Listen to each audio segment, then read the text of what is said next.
Welcome to our Think Big series brought to you by PSG. My name is Tracy Hurst and I'm PSG's Chief Marketing Officer. As a leading financial services group, PSG has an extensive national footprint in South Africa and Namibia. We've been in operation since 1998 and we pride ourselves on providing a bigger picture approach to our clients' financial needs, from asset and wealth management to short-term insurance. We are an advice-led business backed by some of the best financial advisors around the country. The Think Big series is a collection of dialogues with high-value speakers hosted by the ever award-winning financial journalist, Bruce Whitfield. Each topic addresses burning issues which are causing South Africans anxiety in these uncertain times. The series aims to empower our audiences with factual evidence to formulate their own opinions and manage their expectations on how various aspects of the current situation could unfold. Follow us via our social media campaign, #ThinkBigPSG. The series is free, shareable, and open to anyone interested. In today's webinar, Bruce Whitfield will be talking to Richard Poplak. Richard has become one of the most widely read and controversial political journalists in South Africa, editing at large for the Daily Maverick. As a member in the Gupta Leaks team, he helped break one of the biggest stories in South African media history. In 2019, the team won the prestigious Global Shining Light Award, the highest honor in investigative journalism. He's also published 5 books. He is the co-director of a documentary feature film on the public relations firm Bell Pottinger called Influence, which is in fact premiering in competition at the Sundance Film Festival in 2020. Before handing over to the ever-pointed and sharp-witted Bruce, enjoy this 2-minute clip that will set our scene for today's webinar. It's Influence's official trailer, and it will certainly make you question a few things. How much of the truth is actually excavated? Who controls the narrative? Are they playing on fear? And most certainly, who is truly influencing who?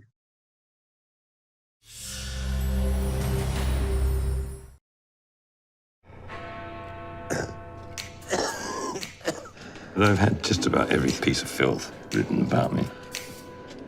I just think maybe if I just told the truth for once, told the whole story, maybe I'll be better judged. The story of Tim Bell is really the story of influence over the last 50 years. The founder of Bell Pottinger, Tim Bell. Great Tim Bell, Lord Bell, who was Mrs. Thatcher's favourite ad man, masterminded her 3 election victories. Didn't really know what I was good at, but I was a good salesman. Now you moved advertising into a workable weapon. This was the beginning of a very new and burgeoning industry. They keep on saying he worked for Pinochet. I did not. I never met Pinochet. But you did meet him. I did meet him. I met him 10 years earlier in Santiago. Are we allowed to know all your clients? You can know all those except, unfortunately, the government. A $500 million contract in Iraq. As a journalist, you start thinking, what's happening here? Something's not okay. What went wrong? The British public relations company Bell Pottinger stands accused of fomenting racial tensions in post-apartheid South Africa. You know, this is a perfect environment to influence narratives and play on fear.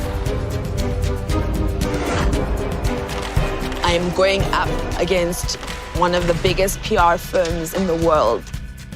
And we begin to excavate the rot, the truth. Foreign leaders and dictators, big corporations, Russian oligarchs. He's the guy behind the scenes can fix it. Is this how the world works? It's one of the ways the world works. Go anywhere, do anything was very much the bumper sticker.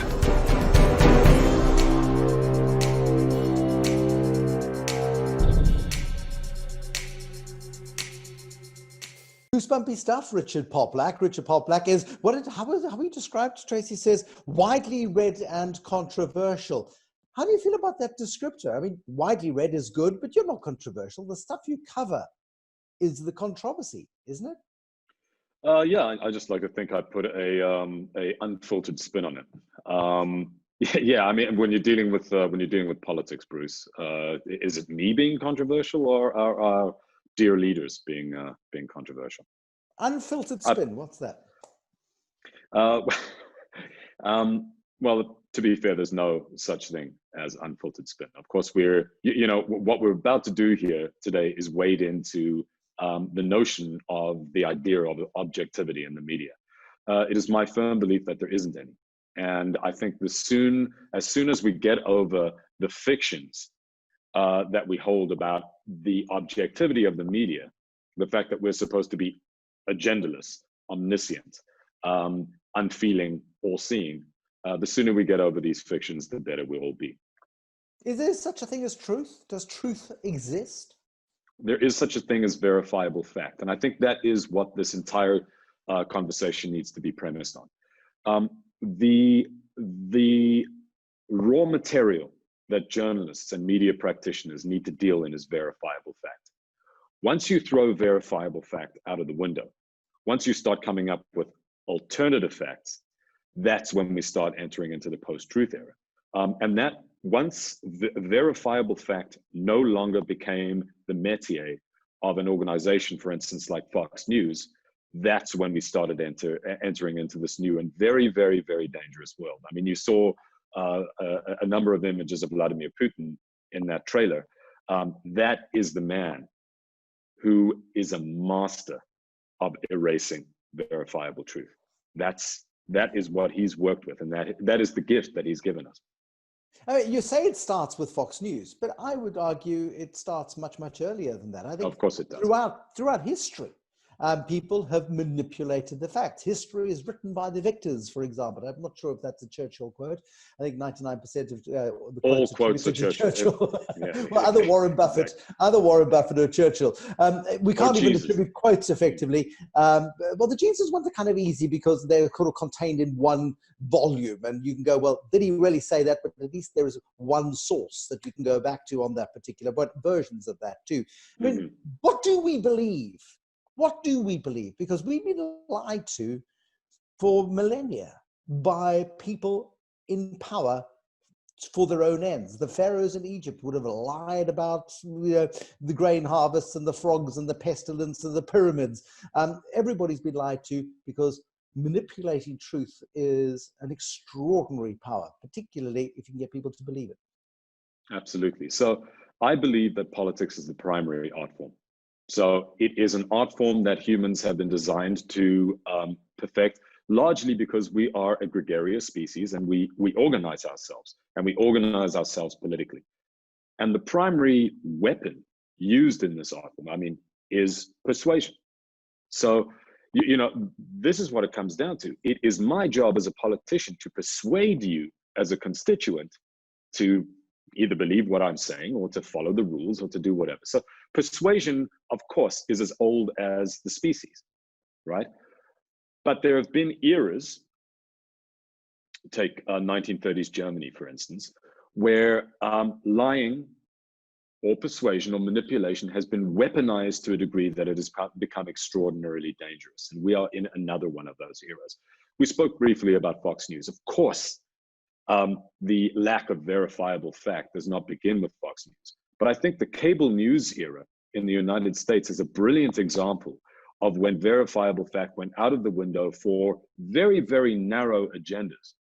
Part of those agendas were political, but this is where we start to get into a whole different realm, a very 21st century realm, and that is the money behind these organizations is so extraordinary. And they understand that by weaponizing 50% of the American population, that's all we need to rake in our billions every year. Sort of makes this part of the lying industrial complex so extraordinary, is the fact that there is so much money behind it all of a sudden. And that is what sort of marks a stark difference between our era and, say, Aristotle's. How do you present fact in this context without coming across as some kooky conspiracy theorist? It's about the industrial complex. It's a conspiracy, which I firmly believe that it is. And then it goes, is it the Brandenburg Group or whatever those guys are called? Is it the Illuminati? I mean, there's a narrow line between going off the charts crazy and actually focusing on the huge financial incentive of manipulation of truth. A good example of this is when we first started pitching influence. So we're sitting down in front of a whole bunch of big broadcasters in the United States.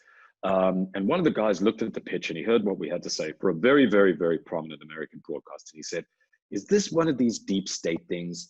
Are you telling us that it's all run by a group of guys? We're like, whoa, whoa, whoa, whoa, whoa, whoa, whoa. We got a tranche of leaks, the Gupta leaks. We trawled through the leaks. We pulled out the verifiable facts. And the facts said that the mafia family who were working for Jacob Zuma had hired Bell Pottinger in order to do some messaging for them.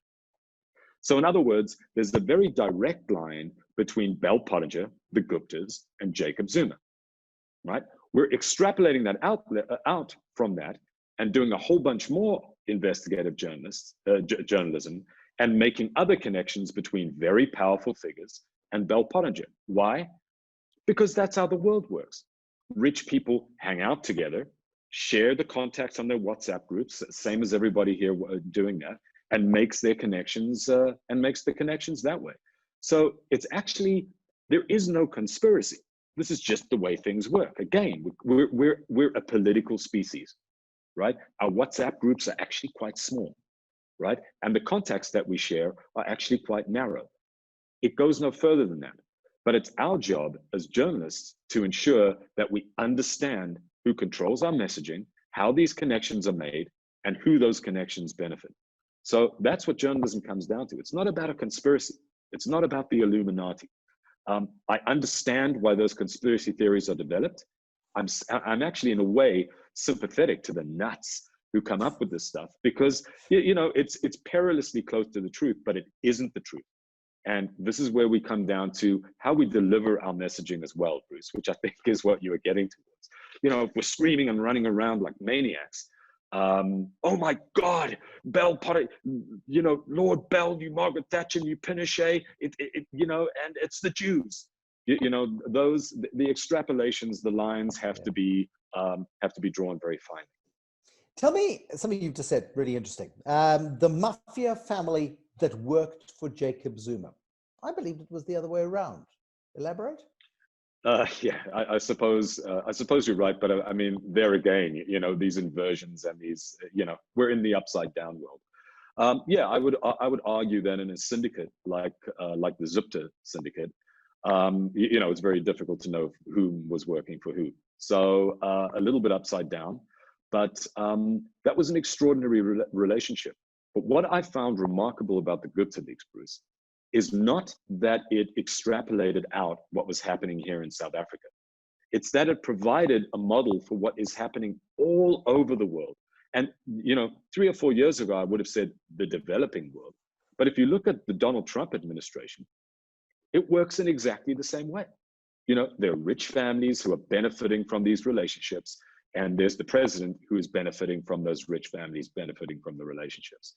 So, you know, as Tim Bell says in the trailer that you guys saw, this is how the world works, you know, and that was what was so extraordinary about the leaks.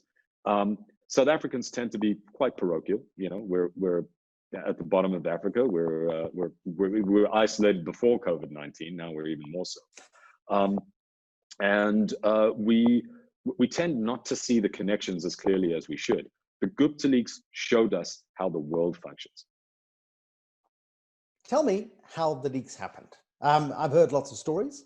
All of them I've not been able to verify independently. I've spoken to people who claim to have been the original source. Really?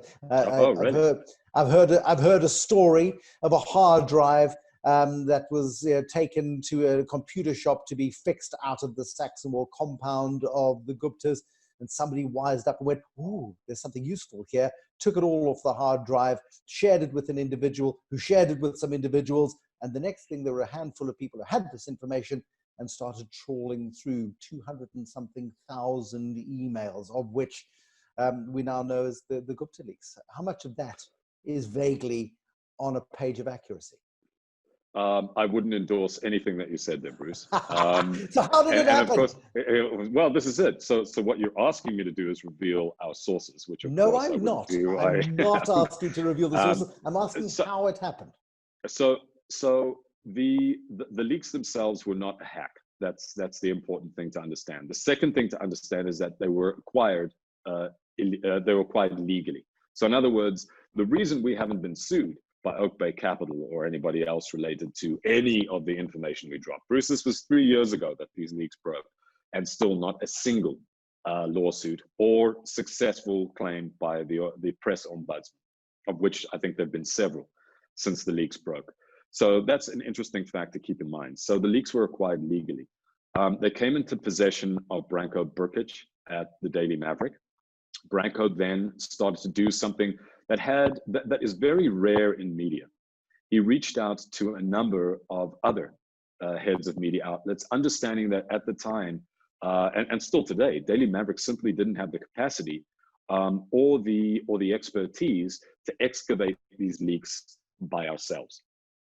Okay, so he built up a consortium with Amo Bongani, who had been working on the Guptas for at least 10 years.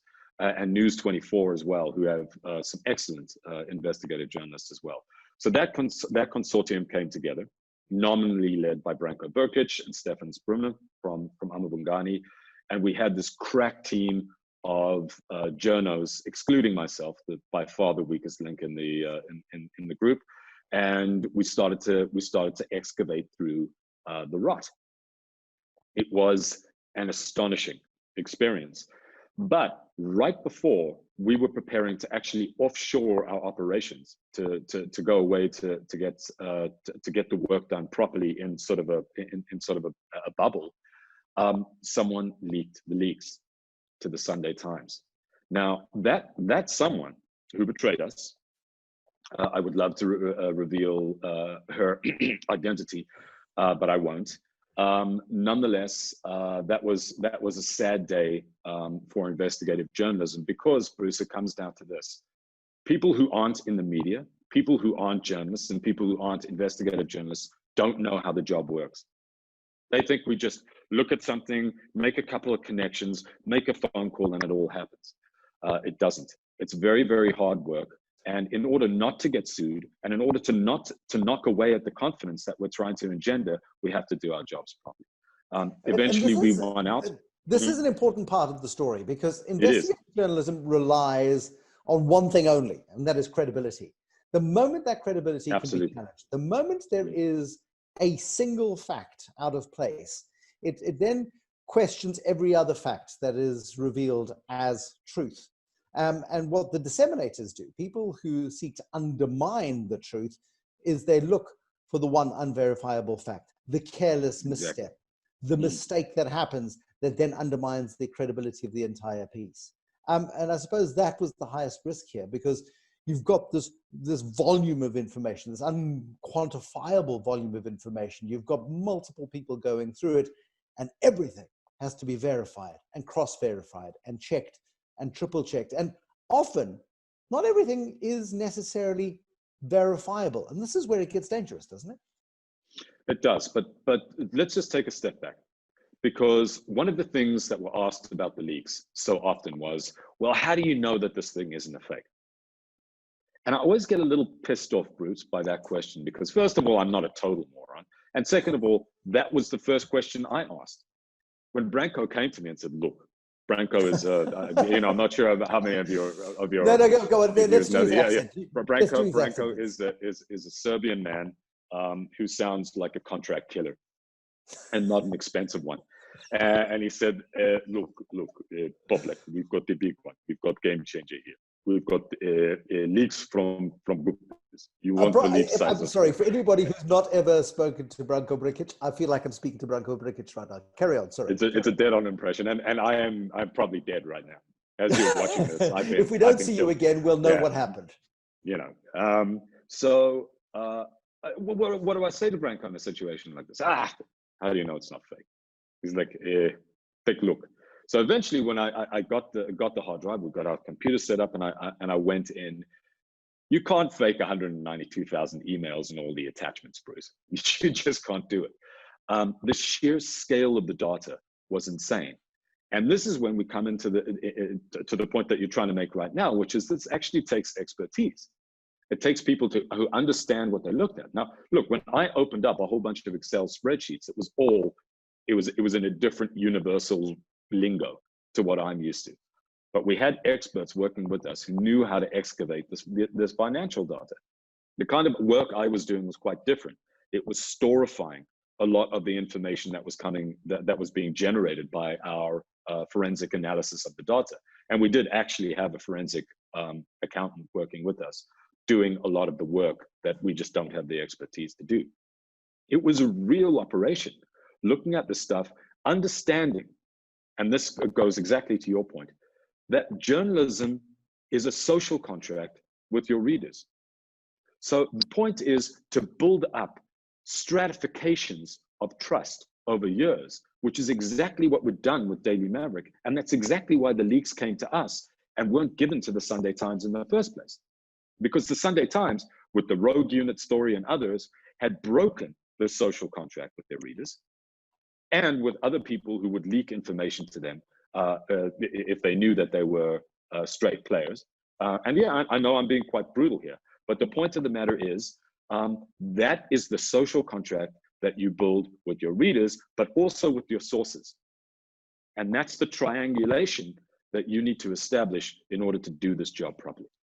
And I mean, you talk to the Sunday Times credibility. The fact that the publication still exists is nothing short of a miracle, frankly, because they have betrayed South Africa beyond the pale. They really have. I mean, the Rogue Unit story has done untold damage and will do untold damage for generations, because in a world of improperly done journalism, here is a leak. We don't check it out properly. We publish an allegation and then leave it open to the other side to refute, by which time the damage is done.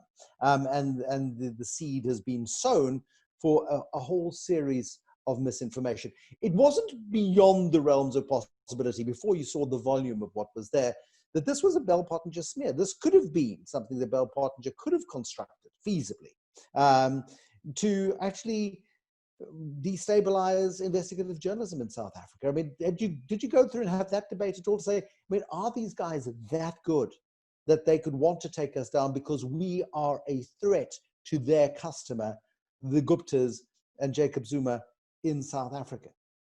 Did that cross your mind? I mean, did you seriously consider that possibility?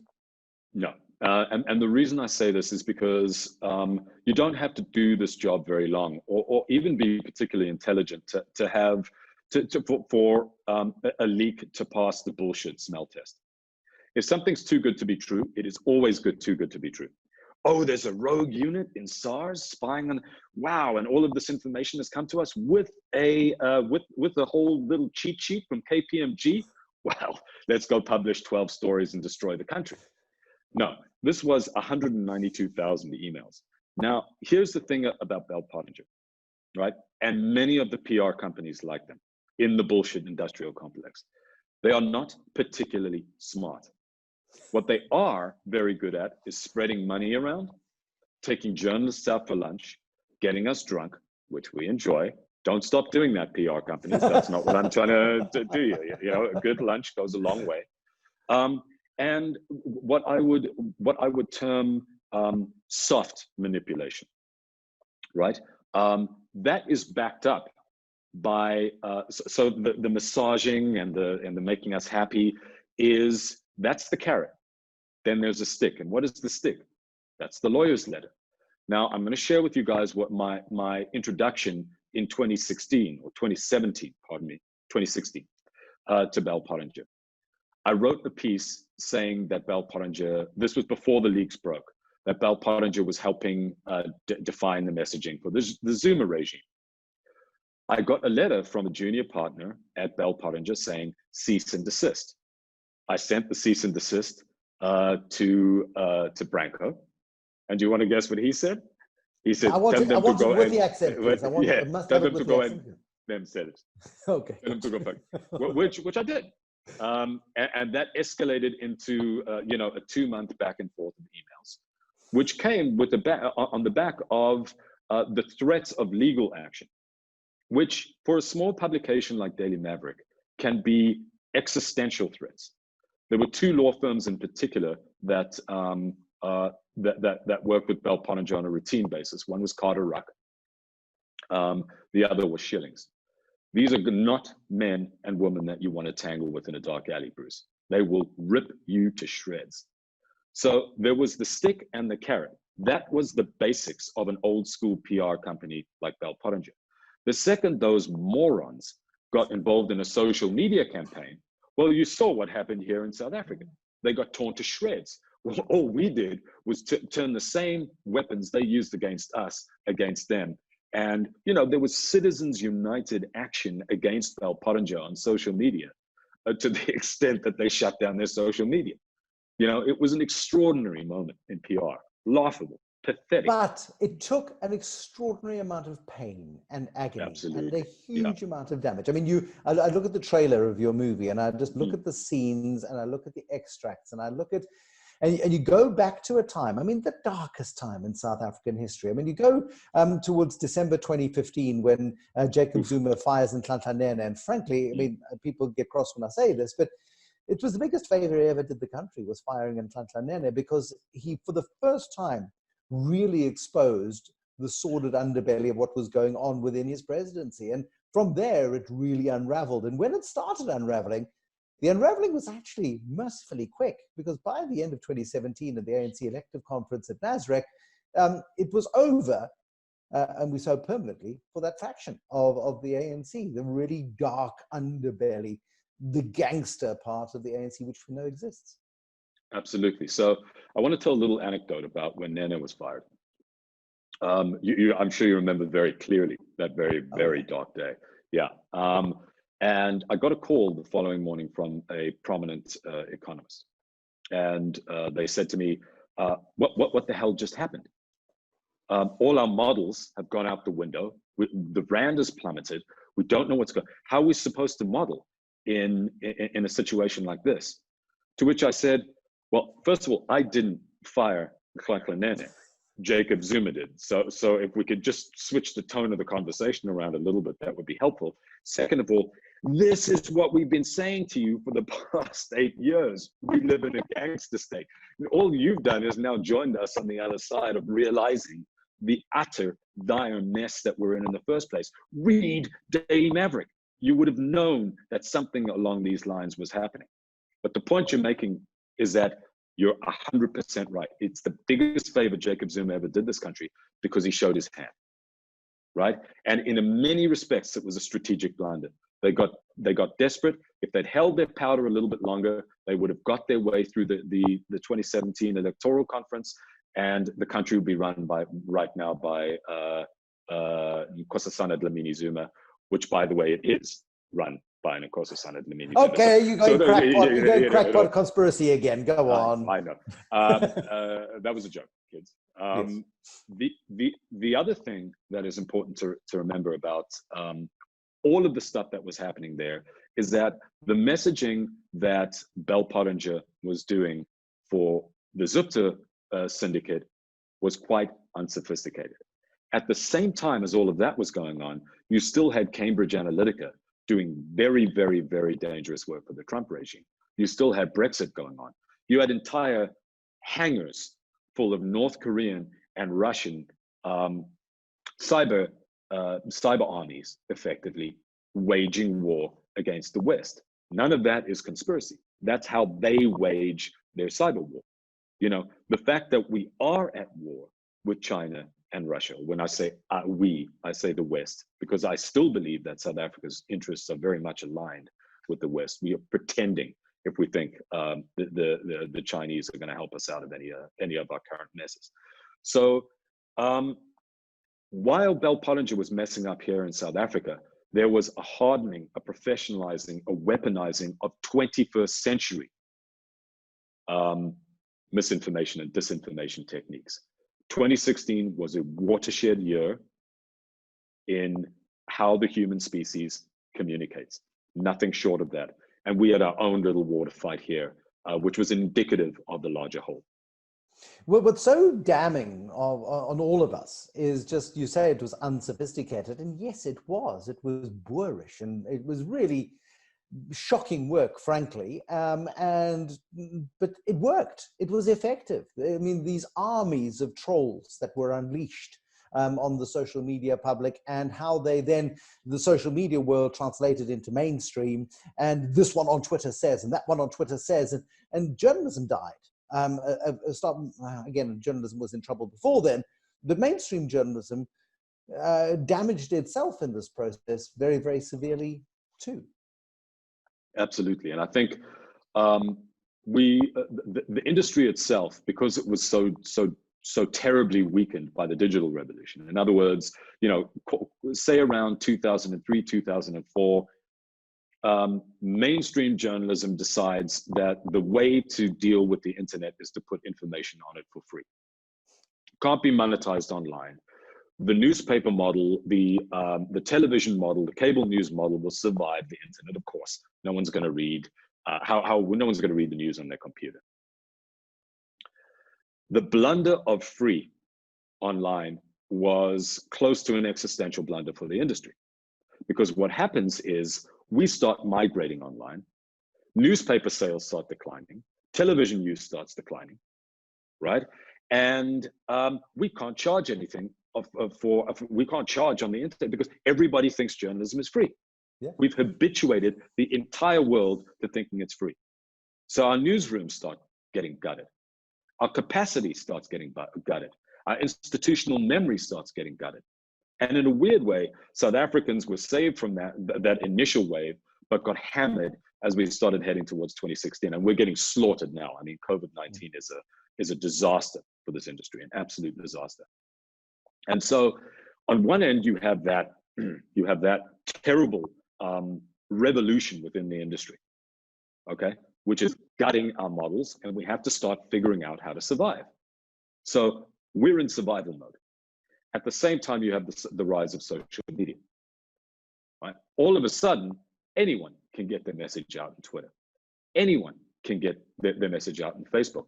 Not only that, malevolent actors can figure out our behavior based on what we do on Google, based on what we do on Facebook. So the guys who crunch all of that big data, right? This is their jobs, Bruce. This is what they're paid to do. The guys that crunch all of that big data, all of a sudden understand how we behave in crowds, right? They have the data that shows us what we will do. Take me through this a little bit more, please, because this is the Cambridge Analytica stuff. This is the manipulation, the mass manipulation of thoughts. And again, we sound Orwellian in this, but I mean, Orwell, I think, got it. And he got it in the 1940s. He'd seen Goebbels, he'd seen the result of misinformation, he'd seen how masses could be manipulated through convincing, truth-stretching, manipulation, lies, blatant lies, by playing to our prejudices. I mean, if Goebbels had Cambridge Analytica, we'd all be speaking German. The world is quite a scary place. I mean, we went to Davos, which is sort of a place that you would never want to go to, because all of those elites meet there and have their secret gatherings. Not for me, Bruce. Not for you, yeah. But the Glühwein is good. But when you go to a place like Davos and you watch the discussions happening and you watch all of these things happening, Donald Trump was there in January, and he was unstoppable. He was completely unstoppable. The US economy was growing at 3.5%. Stock market was growing. He was cutting corporate taxes. America was booming. He was completely unstoppable in November. And suddenly, COVID-19 happens and the world turns on a tiki. Yet you talk to Democrats, they are actually quite frightened about the November election and whether or not Joe Biden, in the face of all of the evidence of the destruction of everything that many Americans hold dear, actually Donald Trump could win an American election based on the hangers full of manipulators. I mean, take me through the possibilities of what we're going to in less than 100 days' time. Okay, so I think there's a couple of important things to keep in mind. First is Davos is, and I mean this very, very sincerely, part of the problem. Why? because the perception that the elites are completely dissociated from the rest of us, which is the premise of Donald Trump's presidency. You, the little guy, are getting screwed by those big thinkers out there in Davos who use all the fancy words like butt and juice. That differential is a very, very serious one that contains a lot of truth. Now, when we were trawling through the Gupta leaks and looking at the work that Bell Pottinger were doing, what they were saying was, oh, wait a second. There are very real racial and economic divisions here in South Africa. And conveniently, many of those economic divisions are racial. So why don't we do a race-based campaign that says white people are screwing black people in South Africa? And let's see what happens. Easy. I mean, really not a complicated thing to do. Yeah. Now, if you sit down and you look at the numbers on paper, have things really changed economically for the black majority here in South Africa since apartheid? The answer to that question is a big fat no. In fact, you could argue when you look at the fact that we are nudging towards the majority of people in this country being unemployed, you could argue that things have gotten significantly worse. But the white elite in Sandton seem to be doing just fine, right? So when you start working on those premises, right, the borderline is truth. All of a sudden, your propaganda becomes weaponized very, very quickly. So that is the premise to all good propaganda. That is the premise to all good communications campaign, a median level of truth. And then you can start, jamming and free associating on top of that. So, with regard to the manipulation that we're speaking of, it is premised on what is the underlying issue of our time, and that is the vast inequality, economic inequality that pertains all over the world. This is what the populists work on. This is what Julius Malema works on. This is what Donald Trump works on. It's what Viktor Orban works on in Hungary. It's what won extraordinarily Boris Johnson an election, right? Well, we don't want Polish people working here in the United Kingdom. Well, no one's working in the United Kingdom. So, it's all of these insane divisions where working class people vote against their own interests for an elite that insists that elites are working against their interests. It is a crazy, crazy time to be alive, but the divisions are very real. There is always a nugget of truth. And I think that's what you were getting at with regard to Donald Trump. When it comes to the massive weaponized cyber warfare that is perpetrated by the Chinese, the North Koreans, the Russians, and others, the Americans are way behind. South Africans are pathetic. We are so in the dark in this stuff and so vulnerable and so backward when it comes to understanding these threats. Corporate South Africa and the government itself are just completely in the dark when it comes to all of this stuff. We need to wake up to the fact that we are at war. So how do we protect ourselves, Mr. Poplak? How do we protect ourselves? Because, I mean, as Abraham Lincoln once so famously said, don't believe everything you read on the internet. Do we just stay off the internet? Or how do we guard against having our minds smuggled with, which is tampered with? Yeah, so the mind schmuggling is a real thing. But there are things that individual actors can do. First of all, because this is a corporate talk, I think one of the things we should discuss is the fact that take cybersecurity seriously. That's the first thing, right? If you're at war, right? And again, I don't use the word lightly. If you're at war in the 40s, what would you do? You'd stockpile some tomato juice and some stuff down in the basement, and some smoked ham, and you prepare for the future.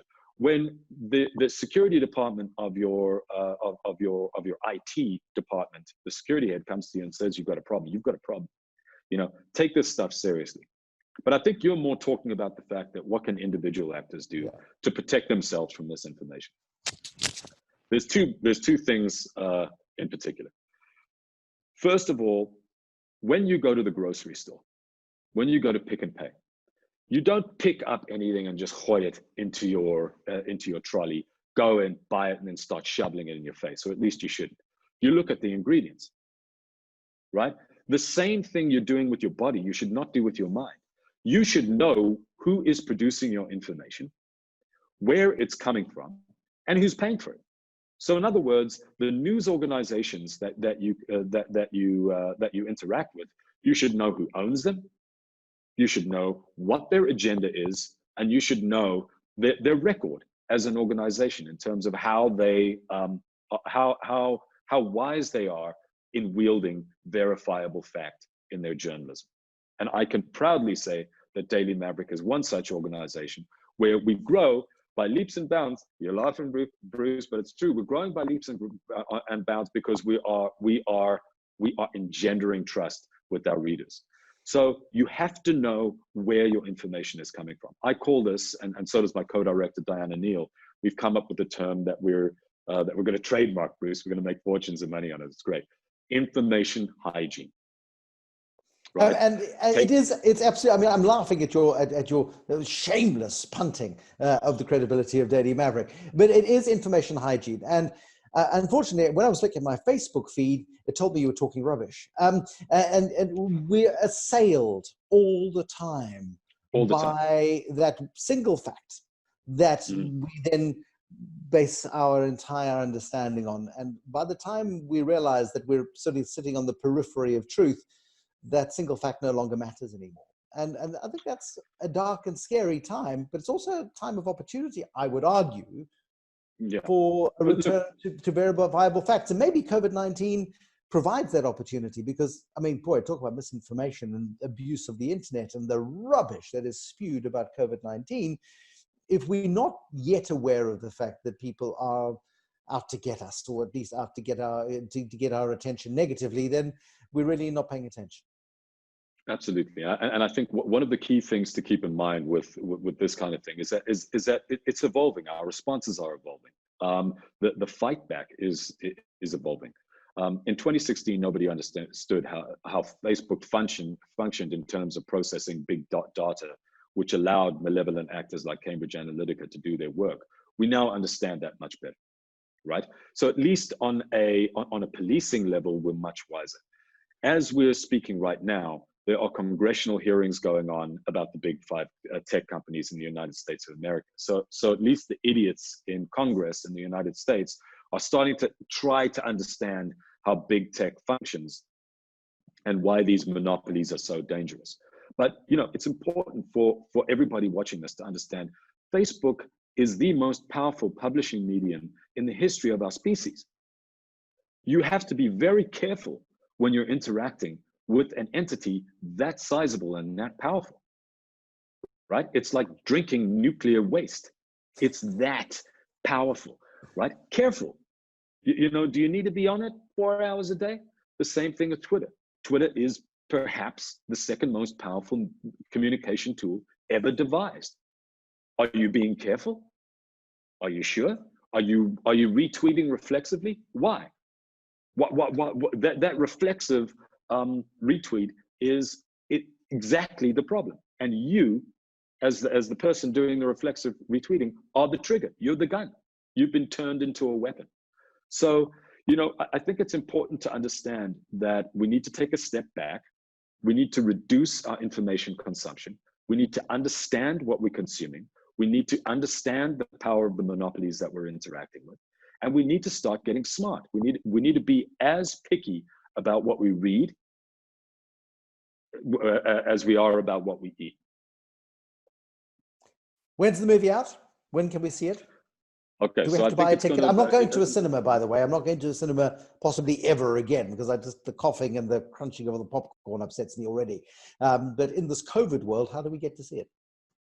Okay, so it's going to be playing on ETV, so it will be broadcast widely to all South Africans, and that's very, very important to us. And hopefully there'll be some fun stuff. I mean, obviously COVID-19 scuttled a bunch of the plans for the film. We were hoping to have a theater run, Bruce, and I know you would have been at the Cinema Nouveau in Rosebank. First person, first ticket in hand. I know you would have been there. So it would have been great to have a big sort of premiere and show it off. But big plans. They don't always work out. But They're coming in October. So I Coming in think October. about that, yeah. There we go. Richard Poplak, thank you so much for joining us. Richard Poplak is an extraordinary purveyor of truth with Branko Brikic and the team at Daily Maverick. Thank you very much. I was going to call you Branko Brikic. You're so convincing, you see. I've been manipulated. Thank you, Bruce. World Thank you. of Big fakes mistake. and deep fakes. I've been deep faked out of existence. How do I know you're not Branko? Tracy Hurst, I know you are, and I know that you're going to take over right now. Richard Poplak, thank you. Thanks, guys. Thank you very much, Bruce. Thank you, Bruce and Richard. Those are some scarily honest insights, including the sentiment that the destruction of truth is what the world is currently about. I do, however, love your insight. Journalism is, in fact, a social contract with your readers. It's worth reminding that investigative journalism comes at a cost, and ultimately, someone has to pay for it. Ignorance is dangerous. As parents, we need to teach media literacy to children. So as South Africans, let's move away from grumpy conversation or emotionally led mindsets into practicing information hygiene. To those of you that are PSG clients, we thank you for and look forward to your continued support. For those not clients, we would most certainly welcome the opportunity of introducing you to one of our financial advisors, either in our wealth or insure divisions. Our advisors are exceptionally well equipped to analyze your needs and advise you across your financial and insurance portfolio. Please get in touch with us via this event's registration platform. We welcome your feedback. Please communicate with us. All past webinars are also still available. Stay healthy and stay safe.